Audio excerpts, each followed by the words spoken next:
2, Alabama is going to Arkansas to play the Razorbacks. Now, Alabama is favored by 17 points. For the first part of the season, Alabama hasn't really been tested too much outside of that game at Texas. And I think for Alabama going into this game, that's sort of the narrative they're trying to correct. Maybe not the Texas game specifically, but there is some doubts around this program from people that follow it really closely, and probably even within the locker room, or maybe miscues that they're trying to correct in a big way and make a statement in this game that, no, we're still Alabama. We're still the big dog.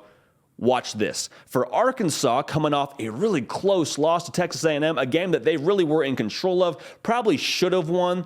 The fumble on the goal line, or I guess in the red zone at least, really caused the thing to kind of go off the rails a little bit, and Arkansas couldn't get out of their own way. For Arkansas, I think they're actually more dangerous after that loss, because now they have all of their motivation and fire that they would need going into this game. If they're undefeated, still a huge game. Maybe you get college game day on campus. Maybe that's the way we talk about it differently. But Arkansas, I think that they have a new level of focus heading into this game because of the loss to Texas A&M.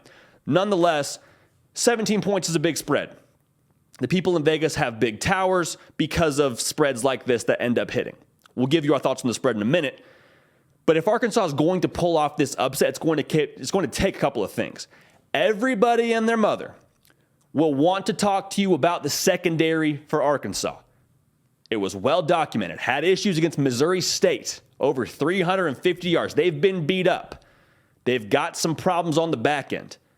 Alabama, trying to make a statement, trying to prove they still have that vertical presence, trying to kind of get that piece going for this offense. And this could be the game where you say, hey, Alabama puts it together going deep. They finally figure it out. They're going to try and test Arkansas.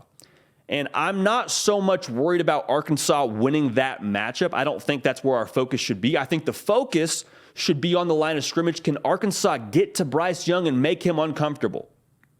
It may not be reflected in the numbers as obviously if you look at a stat sheet, but when you turn on the tape and watch Alabama, they have had issues at times protecting Bryce Young. So for Arkansas, I don't think that you win on the back end. I think you win by getting to Bryce Young and forcing some errant passes and making him uncomfortable, even more so making him see ghosts and causing him to be inaccurate.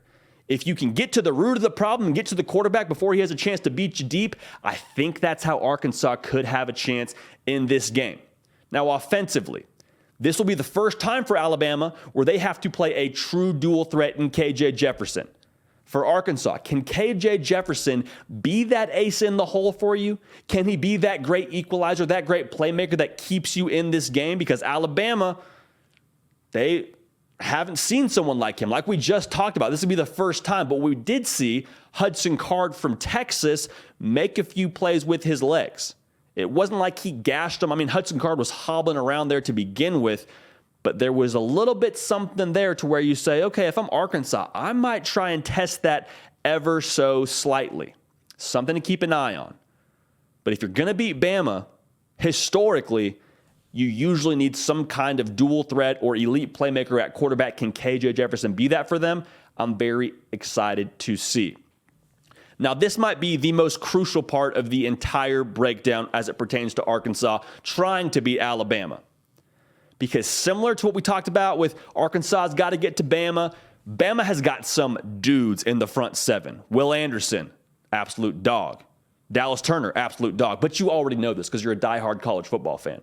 If I'm Arkansas, the real test lies, can we test their secondary? Even more so, can we get Jaden Hazelwood the football? Can we at least give him some 50-50 opportunities? That only happens if you can protect KJ Jefferson. If you can't keep him off the ground, you're going to have issues all day long. So can you protect him? Can you find a way to win those matchups against Will Anderson, against Dallas Turner, against those front seven that they're bringing at you? If you can allow him a little bit of time, I actually think the secondary for Alabama might be at a slight disadvantage against a guy like Jaden Hazelwood. He's listed at 6'3". He's a big body. We saw Texas 50-50 them to death and have issues all day long. It was either a catch or a PI.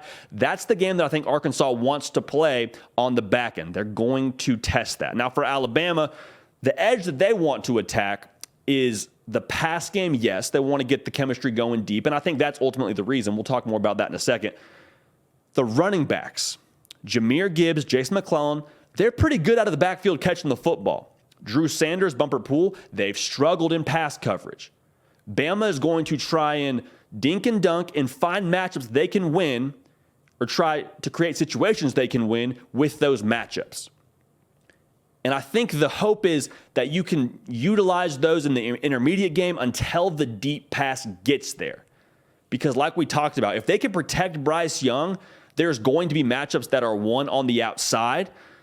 The issue so far, and Vanderbilt's a little bit of the exception, they kind of got it going against Vanderbilt, but the issue so far with the deep pass game isn't speed. I don't believe it's so much scheme. I think it's chemistry. Because you remember a season ago, Bryce Young was dropping back and just dropping bombs. Who was dropping those bombs to? Jamison Williams, who's now in the NFL, deservedly so. But Jamison Williams is a 4-3, 4-2 kind of guy. Jermaine Burton is not a 4-3, 4-2 kind of guy.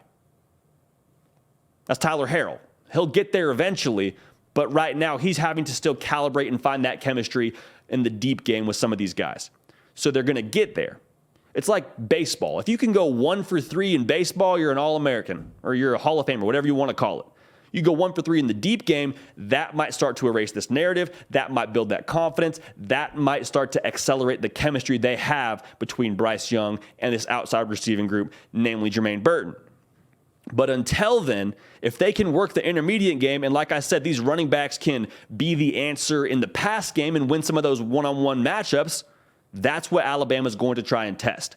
Now, how frequently can you do that until it's, hey, they're creeping up, they're playing the intermediate game too much, we got to test them deep.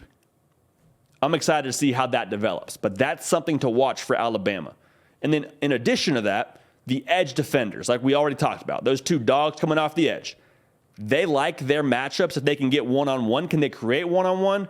Remains to be seen, but it really does come down to the line of scrimmage, as it always does in the game of football. How big of an impact does Will Anderson have on this game?